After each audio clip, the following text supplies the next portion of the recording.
الحمد لله حمدا كثيرا طيبا مباركا فيه،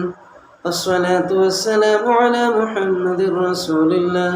صلی اللہ علیہ وسلم۔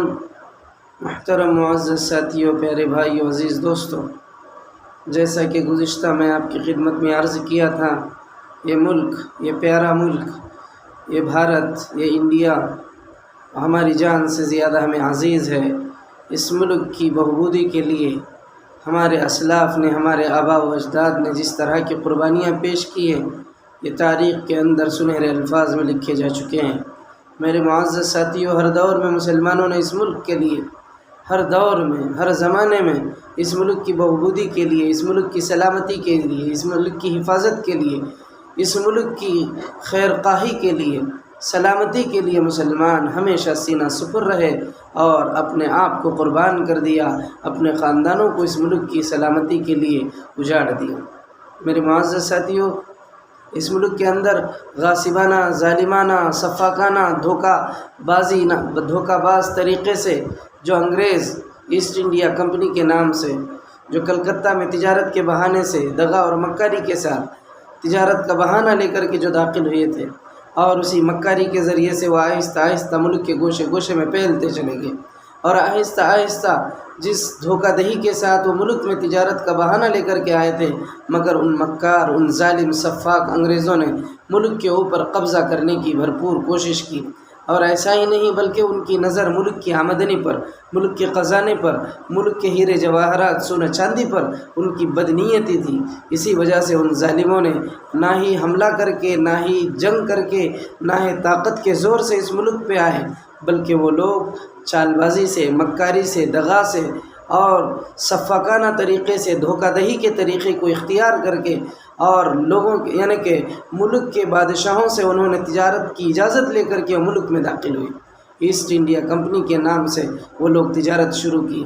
اور ان کی دھوکہ دہی آہستہ آہستہ ملک کے کونوں میں پھیلاتے چلے گئے، اور اس کے ذریعے سے وہ اپنے علاقے سے بارود اور جنگی سامان کو تجارت کے بہانے سے اپنے علاقوں میں وہ چھپاتے چلے گئے، اور آہستہ آہستہ ملک کے اکثر علاقوں پہ قبضہ کرتے چلے گئے۔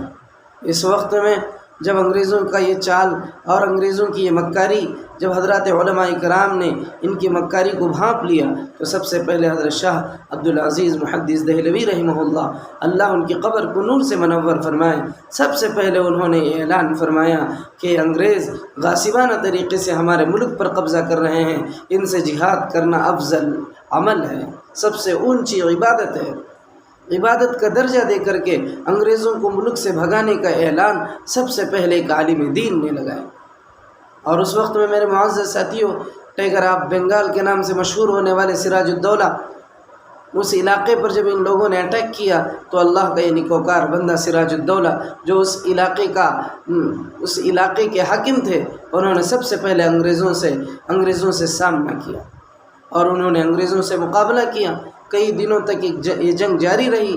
اور اس کے بعد آخر اپنے ہی ان لوگوں کی بے وفائی کے سبب سراج الدولہ جیتی جانے والی جنگ ہار میں بدل گیا۔ تو میرے معزز ساتھیوں، اس طرح سے آہستہ آہستہ یہ انگریز، کیا ہندو، کیا مسلمان، کیا سکھ، سب کے اوپر ظلم ڈھاتے چلے گئے، اور ہر علاقے پر قبضہ کرتے چلے گئے۔ ملک کی آمدنی، ملک کا خزانہ، ملک کے ہیرے جواہرات، ملک کے سونا چاندی اپنے علاقے کو پہنچانا شروع کر دیا سمندری راستے کے ذریعے سے۔ میرے معزز ساتھیوں، ایسے میں حضرات علماء کرام کی مبارک جماعت، جو حضرت شاہ عبدالعزیز محدث دہلوی رحمہ اللہ کے اعلان جہاد کے بعد